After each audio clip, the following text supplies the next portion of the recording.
Hello, hello, hello. Welcome back to another episode of Your Success DNA. Doing those daily needed actions, getting those daily necessary attitude adjustments, that motivational oomph, that boot in the rear that you're going to need every single day. Those core inspirational building blocks that are going to help you get done what you want to get done. Me? Well, for those of you that don't know already, I'm Tracy Ace Brinkman, Sergeant Major Motivation around these here parts. And for those of you that do, well, you do, so I don't need to tell you, right? How was your weekend? Was it good? Mine was awesome. Yeah, I spent it chilling with the lady of my life. We did a little barbecuing, just hanging out, watching some movies, and just spending time together. Sometimes you just got to do that, right? Just hang out with the people you love, hang out with the people that you enjoy, that are key in your life. So do that. It's not always about making the next $1 million or finding that next great job. Sometimes it's just about hanging out with that person that just makes your heart go, ah. And if you don't have that person, then certainly make that a goal. Find that person. We'll talk about that in some upcoming episodes. We actually have talked about that a little bit. But we have some other topics to talk about this week. Before we head there, I want you to go to yoursuccessatlast.com and grab the 7 critical steps to success, because I'm yanking it down. And I know I've said that a few times, oh, what a great marketing tactic, Tracy. You tell me to go get it because it's going to come down, and then a month later it's still there. Yeah, well, I'm making it down in the next 24 hours. I've gotten the major things done, and I'm just going to do it, right? I'm tired of pussyfooting around, so I'm just going to do it. So you're going to want to go grab that. So go to yoursuccessatlast.com, click on that little tab over on the right-hand side, that little square. It's going to say 7 critical steps to success, and there'll be a one going across about the top of the page too. So either one of those take you to the same place. Drop in your email, and I'll send that right out to you right away. Phew! How do you feel? That's today's question. Every Monday I ask the same question. How do you feel? Obviously you can tell I'm feeling pretty good. How do you want to feel? You know what? I kind of like how I feel right now. So I want to feel even more motivated, if that's even possible. But that's how you stay on top of your game. So obviously every Monday I'll ask you this question, and I really want you to ponder it a little bit: is how do you feel, and how do you want to feel? And if those two answers aren't exactly the same thing, then the question then becomes: how do you get from point A, how you feel, to point B, how do you want to feel? All right. Are you feeling loved like I am? Ooh, feeling kind of happy? Got a good week in front of you? Got things going on, right? Are you feeling kind of lonely maybe, right? Things aren't going your way in your relationship world? Well, how can you fix that? I guarantee you there's someone out there that cares for you probably more than you're thinking about right now. Are you feeling stressed, a little frustrated? Have a decision to make. Yeah? Feeling a little stressed and frustrated about that decision? Well, that's exactly what we're going to be here talking about today. Because, here's the thing. We've all been there, right? It's so easy to get stuck when it comes to having to make, especially if it's a big decision. And it becomes even more challenging when you maybe have 2 or 3 different options or multiple options, and one of them just doesn't stand out as the clear winner. Perhaps you're on the job path. You're looking for a new job, whether you're currently working or not. You have a couple of irons in the fire, so to speak. One job has better hours that you're considering. The other one has more interesting work, and still yet maybe another one offers a better salary, right? And even beyond that, the best option, and you would have to define best, may even be less obvious than even just those 3 examples. Here's the thing, though. Unfortunately, failing to make a decision, especially in a timely manner, can have even bigger and far more negative repercussions. And yeah, with a little more time, a little more investigation, some due diligence, you could probably come up with the right decision, the perfect decision, or if it's a problem you're trying to solve, more elegant and more interesting solutions, right? But when time is short and you're limited to just the options you have in front of you, none of those may seem good. So I want to go over with you some ideas that will help you get through the decision-making process, maybe bolster it a little bit, and then help you just make that decision, make that snap decision, right? All right. First, and I think even foremost, is know your values. You see, those of us who are well in tuned, and I won't say us because I know every once in a while I get a little off kilter, but those who are well in tuned with their values really are going to have a much easier time making decisions. It really becomes more challenging to make a choice when you're unclear and you don't have a stable view of yourself and what's important to you. Now, the list of values is huge. You can go on Google and you can Google list of values or just values, and you'll see there's a couple of key lists. One's about 300 long, and I found another one that had about 416 in it. And if you scroll through those, you'll see that some of them will just stand out to you and say, you know what, that's non-negotiable. That one has to be a part of my life. That one, not so much. And you'll as you read through them, you'll see some of them will just stand out and scream at you, and they're who you are. Okay, so I would highly encourage you to go out and do that. I probably need to put up a list of values on my site, but I don't have it out there right now. So please go out to Google and list it, and Google it, and you'll find it there. Here's the thing: the main benefit of knowing your values is that you'll gain tremendous clarity and focus. But here's the thing: ultimately, you must use this newfound clarity to make consistent decisions and take committed action. Think successfully and take action, like I always say. So the whole point of discovering your values is to improve the results that you would get in any areas that you have to make decisions, or in those areas that are truly important to you, right? Values, because they're priorities. They're the priorities that tell you how to spend your time, how to spend your money, right? How to focus your efforts right here, right now. And there are really two key reasons why priorities, or values in this case, are important in your life. The first reason let's be honest, time. Time is a limited resource. It doesn't renew itself. It doesn't grow. You can't plant it and get more. Once you spend a day, an hour, a minute, a month, a year, that's it. It's gone forever. Hasta. All right? So if you waste a day, you've wasted it. However, if you invest that day into actions that you value, you'll gain the rewards. On the flip side, if you invest in time and actions that don't produce the rewards you want, the loss is permanent. Time is gone. Okay? The second reason priorities matter is that we as human beings tend to be fairly inconsistent. Just be honest. I'm speaking about me. Maybe you're one of those OCD folks that always go after 100% every single day. No, you're not. Well, I wasn't talking about you anyway. I was talking about the person in the over there. Anyway, all right. But as human beings, we tend to be fairly inconsistent on how we invest our time and energy on a day-to-day basis. Most of us are like, shiny, right? Easily distracted. It's easy for us to fall into the trap of living by different priorities every single day.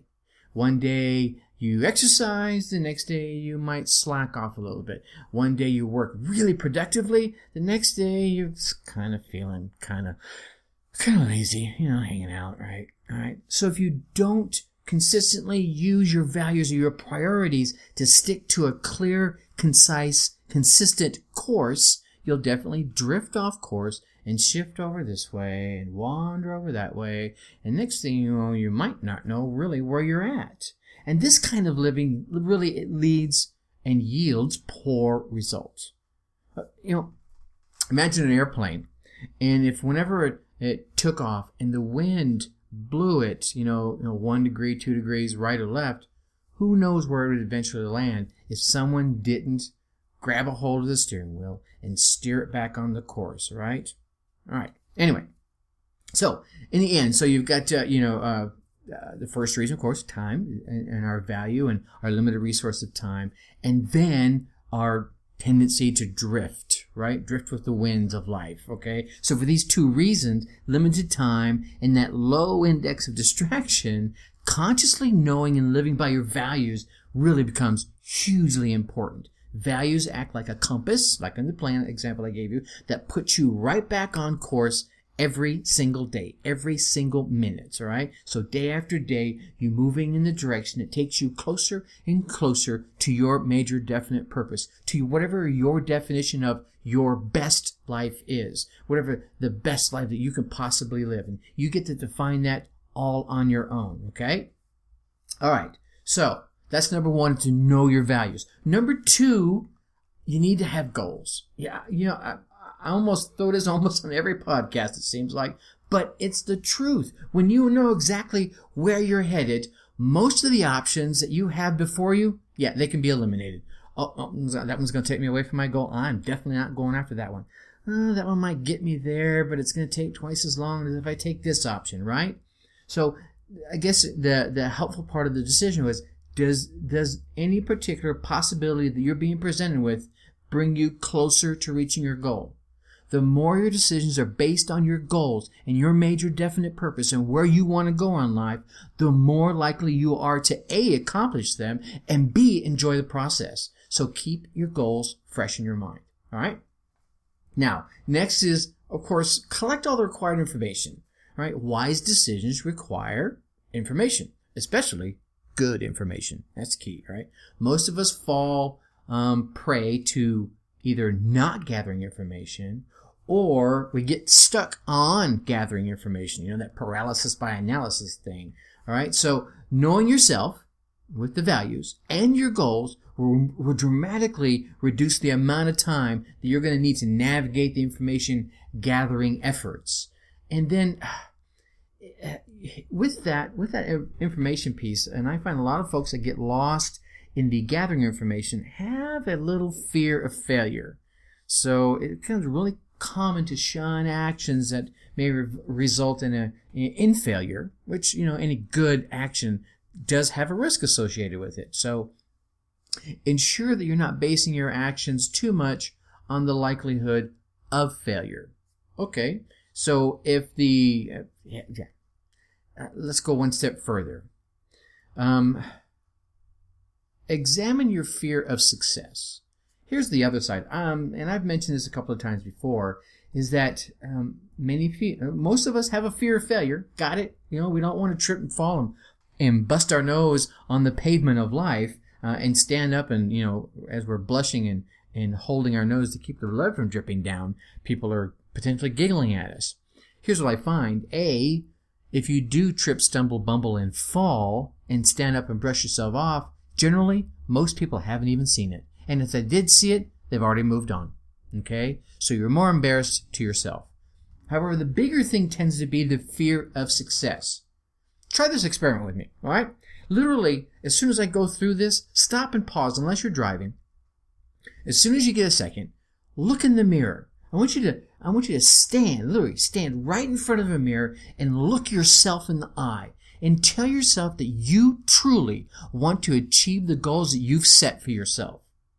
And if you haven't set any goals, look to yourself in the eye and say you're going to set some goals and you are going to achieve them. Okay, you got it? Now, after you've done that, go back and sit down. Take a couple of breaths. Now, imagine that you've achieved everything you've planned. All those goals you just set for you, told yourself you were going to achieve. Picture that you've achieved them. You're on the top of whatever that means for you. How does that feel? Right? You feel pumped up. You feel proud. You're like king of the mountain. So tell me, seriously, say the words. How does it feel? Answer that. And if you give me a bland answer like, yeah, it feels good. Yeah, well, then there's no more coffee for you with Ace for the next week, all right? You just don't bother coming back. No, I'm kidding. But here's the thing. Think about it for a minute, all right? If you really achieve your goals, are you happy? let me step back. How about right now, today, with your life in general? Are you happy? Right? Is your life truly complete? Or are you lost and worried that there's really nothing left to do, right? There's nowhere to climb. Are you lonely? Right? We mentioned relationships earlier. Is what you have what you truly wanted? Or do you kind of feel maybe somewhere along the way you veered off course or you made a mistake in life? See, a lot of times we're just too dang stubborn to admit we're afraid to succeed. We're afraid to take that next step because of what success just might bring us. So we lie to ourselves, thinking that our happiness is right on top of the next hill. Okay? Now, so you know what I think I'm going to do is I think I'm going to tackle fear of success in an upcoming show because this one here is already getting a little long and I could go on about this one for a bit. So I will do that. So stay tuned for that one coming up. All right, because I have a couple more tips I want to leave you with for this decision-making process. All right. Number 5 is to keep long-term in mind. So many of us, we get posed with decisions and we get stuck in short-sightedness. I want you to prepare a foundation for your future. And this comes right back to living your goals, living your values, and knowing your goals. All right. You may choose either option, the short-term gain or the long-term gain. Okay. Some folks go with the former. They go with that short-term gain with the idea and the intention to straighten things out later down the road. The problem is, the further down the road you get, the harder it gets to change the course, especially once you've gained momentum. So, really consider your long-term goals and your values and where you're trying to go. And you may need to give up a little short-term gain in order to get that long-term goal. All right? Next is consider the risks. Yeah, this one kind of goes with everything. It's, risk management is not just in investments, right? It's about life in general. Every decision you make is going to have some element of risk. Consider what's at stake and then make the final decision. And as you're going through all this process, maybe you don't have to make the decision today. Maybe you've got some time. Set yourself a deadline. All right? We're all used to deadlines. We get them all the time. We relate them to projects at work and when we're going to go on vacation. But give yourself a reasonable deadline to make this decision and then stick to it. All right? And maybe even I'm gonna get my information together by X. I'm going to sit down and review it by Y, and then I'm going to make the decision by Z. There you go. Big bang boom. Done. Okay? And then finally, choose. Just decide. If you're stuck after applying all the other, then just choose. Because if you're at the point where you've gone through all the other pieces of this pie, you know your values, you've got your goals down, you're really not, you're not concerned about short-term or long-term, you're not worried about the fear of success or the fear of failure, you've met all your goals, and you still don't know, then just choose. Pick one or the other. See, if you're at that point, then all the options that you're weighing are likely going to produce a very similar outcome. Otherwise, at this point, one would stand out, or one would be pushing you even at a gut level. You'd think, okay, I think I'll go with this one. Something in your gut would say, oh no, don't do that one. And okay, well then I'll go with this one, and then you don't get that same feeling. So just pick one and start taking action. Here's the thing: failing to choose is literally choosing to fail. Yeah. No progress can be made without a clear and committed decision. Flip a coin. Even flipping a coin is infinitely more effective than failing to decide whatsoever. Be confident and make a decision.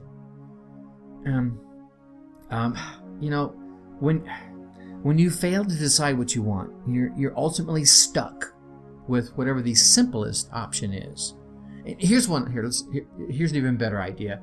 If you don't decide your life, everything around you, the people around you, the forces around you, some people would even say the government, right, are gonna decide for you. And trust me, they're not going to decide in your favor. They're going to decide in their favor. You're going to be putting forth the same amount of effort, but you're going to be winning for someone else. So put yourself into the situation. All right?